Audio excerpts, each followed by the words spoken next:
It is time now for today's Strawberry Letter, and if you need advice on relationships, dating, work, sex, parenting, and more, please submit your Strawberry Letter to steveharveyfm.com and click Submit Strawberry Letter. We could be reading your letter live on the air, just like we're going to read this one right here, right now, and you never know, it could be yours. It could be yours. Buckle up and hold on tight. We got it for you. Here it is. Strawberry Letter. All right, nephew, thank you. The subject, the big reveal. Dear Stephen Shirley, I've been in a secret relationship and it has served me well. I overlooked physical attraction and I decided to follow my heart. We have the best conversations and we have real fun when we're together. He's a provider and he puts it down in the bedroom. We're moving in with each other at the beginning of May, so he's itching to let my family know about us. He decided that he's going to church with me on Easter Sunday. I don't think I'm ready for the big reveal. Here's why. He's my preacher's son, and he looks exactly like his daddy, but as a younger man. He's only 32, but he has a receding hairline and his skin is bumpy, just like his daddy. He's not overweight, but he's not slim. These are all things we can work on, so I overlooked them in the beginning. I've run out of time to fix him up, and now he wants to go to service on Easter Sunday. My preacher, his daddy, has no idea that we are dating. I don't think he will approve of me because I have a child and I got arrested for stealing when I was young. He was also my counselor after my mom made me get baptized and go to church every Sunday. I feel like he's still judging me when I see him, but the bigger problem is when my family realizes who my man is. My brothers have teased my boyfriend since we were kids, so when they see us together at church, they are going to make a scene. I encouraged my boyfriend to get a new suit, but he's got painful razor bumps, so he can't shave right now. I admire his confidence, and trust me, I have no room to judge. I don't want others to judge him either. Should I tell my family about us before Sunday? I mean, you don't have to. This is your business. I didn't really get the part about the new suit and the razor bumps, but okay. I think you're way too worried about other people think about you. I just think that's an issue. Is this your man? If this is your man, then why are you ashamed? He's not ashamed of you. In fact, he wants to tell everybody, starting on Easter Sunday, where everybody is at church.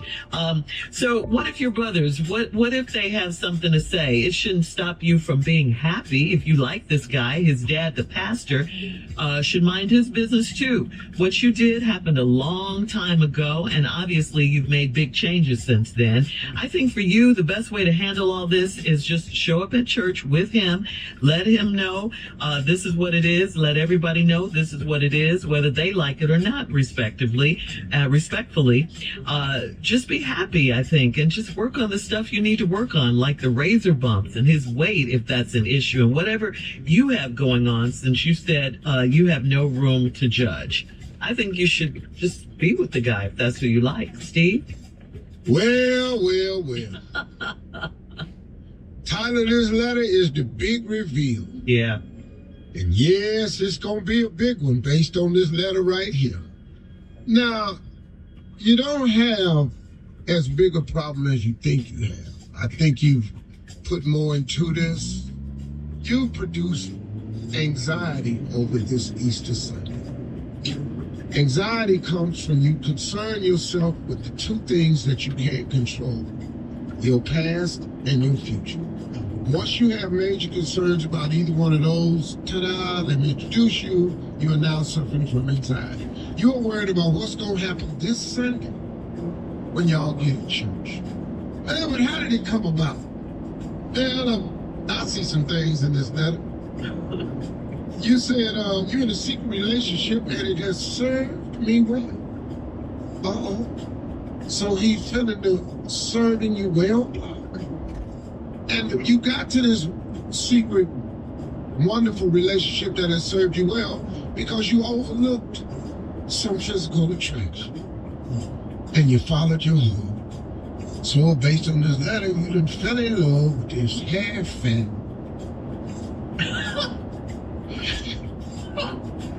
podunk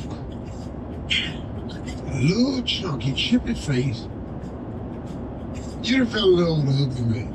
Let's just go and put it out there. You have fallen in love with an ugly man. But he's got some benefits, as most ugly men do. I can attest to this. We had the best conversations. You have got to be a great conversationalist, because if somebody can sit there and stand looking at you, you have got to keep their attention by having a fascinating conversation. You can't be ugly and can't talk. I'm just telling you that right now. You can't be both of them. You have to be able to talk. Something's gotta give. Yeah. He's a provider. You got to be able to buy something.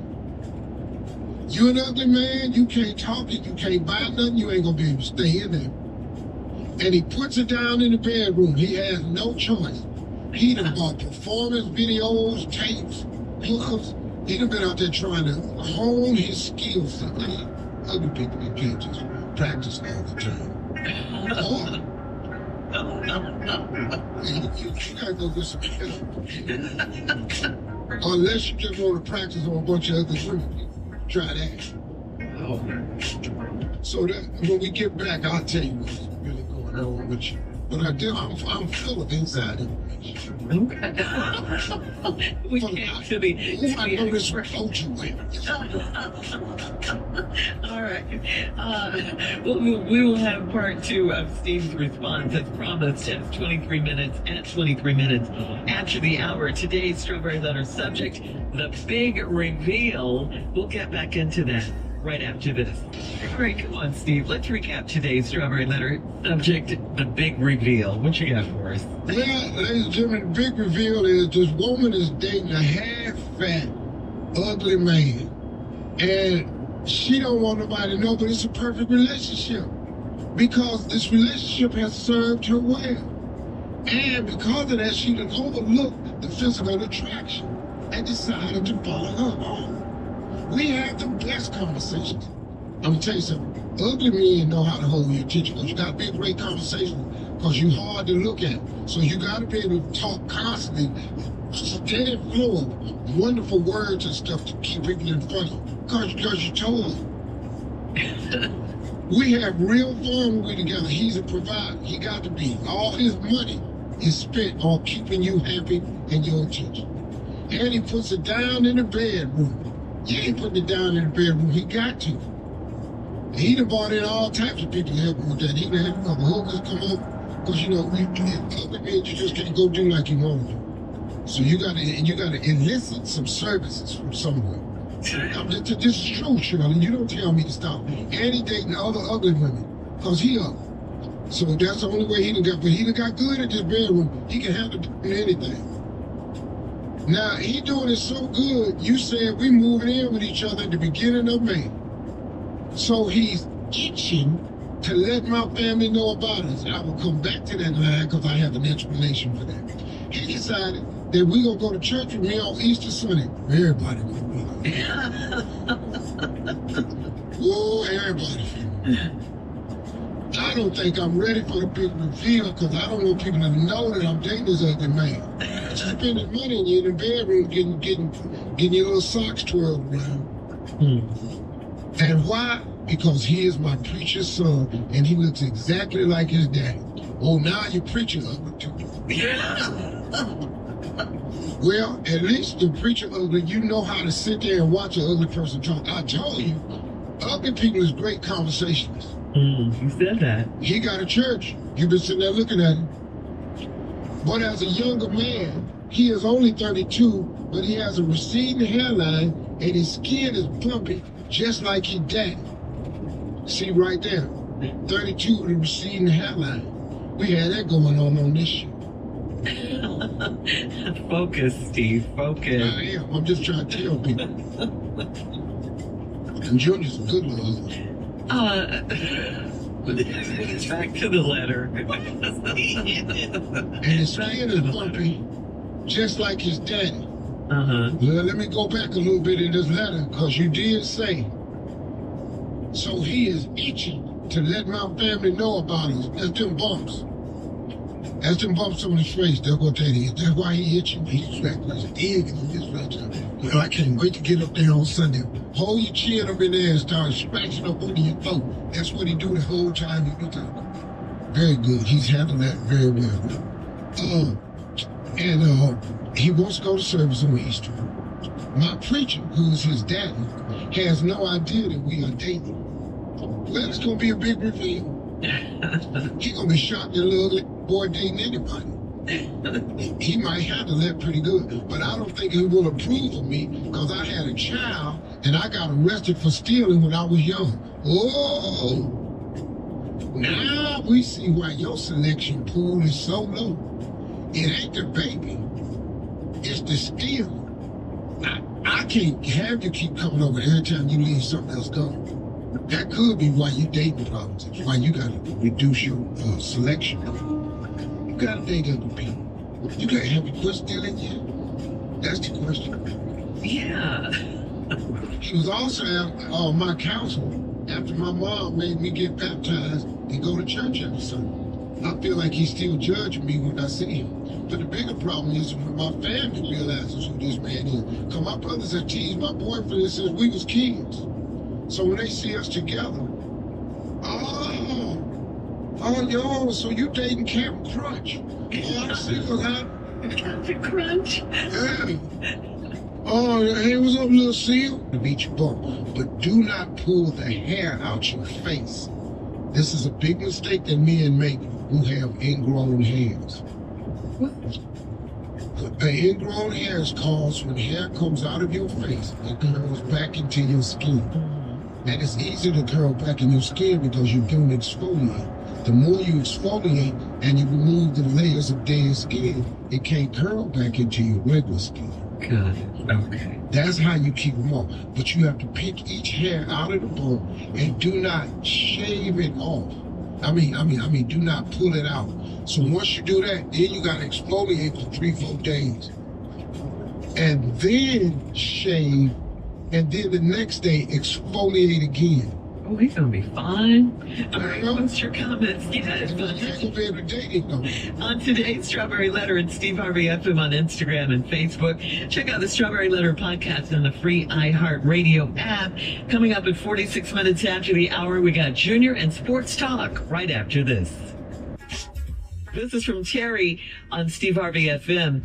Terry says, my biological father left my mom when I was an infant, but she got together with my stepdad not long after, and he's been my real dad my whole life. My biological father has passed away now, but before he died, I found his Facebook and saw that he had a family and 3 kids. I thought about reaching out, but I have no idea how that might impact my mother or what it could open up.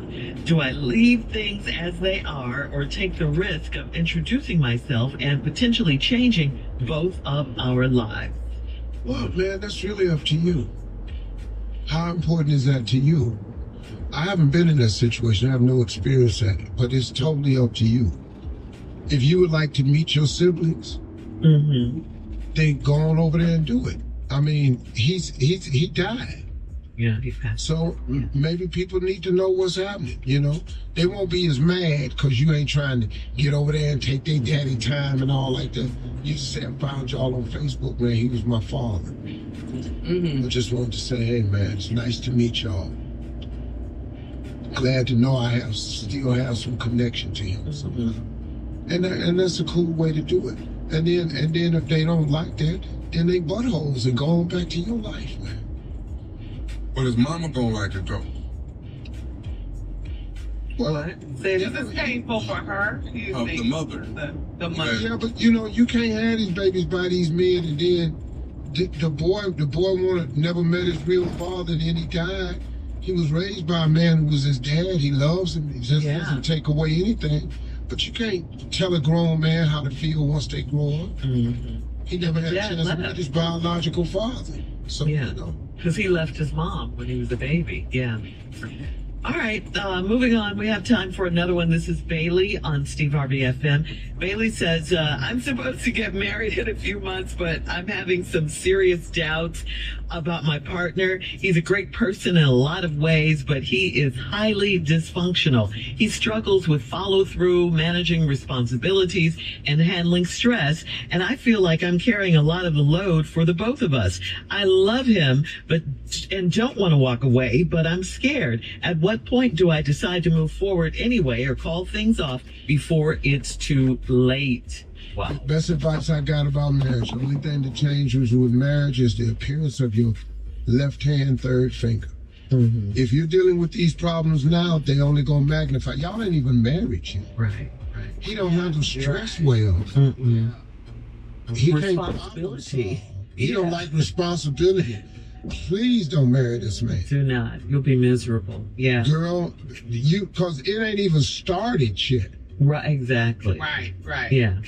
So We her deal with question, this all the time. her Cause you question gotta is, deal with what's happening with your spouse. yeah. So should she says at what point does she decide to move Now. away? Call it off Immediately. before it's too late. Yeah. She needs Today. to break it off. You're right. You finna marry this little boy? Mm. He don't like responsibility. He can't handle stress. Yeah. You gonna need a shoulder to cry on. He gonna be on there crying on yours. She says he's highly dysfunctional. Highly. That's not good. Why would you marry a highly dysfunctional man? Right. What is it with these red flags? We just collect Ignore. Yeah. We ignore them. What is that about? Stop collecting red flags. Stop putting them in the back of your truck. Yeah, well, she sees it, and like she sees the red flags, and like Yes, a lot of I'm women, saying. yeah, we choose to ignore them. Oh, he'll be better once we're married, and he'll change. I can change him. All of that, Yep. goes into this. So I'm with you, Steve. She needs to stop this right now. Call it off. Don't marry this guy. Oh man, you headed for a life of doom. Yeah, Mm-hmm. yeah. It's not gonna get better. No, no. People show you who they are. Yeah, believe them. That's right. Yeah. Mm. All right. Well, thank you for writing in. Hopefully that helped. Yeah. We'll have more of the Steve Harvey Morning Show coming up at 20 minutes after, right after this. It's time now for a round of Would You Rather, guys. Would you rather be on the receiving end of a prank, or would you rather be responsible for setting up the prank that goes too far? Oh, Well, B. who the hell would you ask to? Yeah, the Why you expert. asking me and Junior this? He right there. It's a day after April Fool's Day. What you got, Hey. Tommy? Listen. I got to be the one setting it up. Always. Yeah, and it goes too far, always. And I don't have a problem with that at all. All right. Would you rather try something new in the bedroom, or would you rather just stick to what you know? No. I'm going to stick to what you know, because you try something new, they're going to ask you where you got that. Oh, yeah. Mm-mm. So what, Junior? No, I'm too old to be trying something new. No, I just stick to what I know, because you ain't finna come here talking about guess what we finna do. We ain't guessing. We ain't finna do that. We is not guessing. We know what we finna do.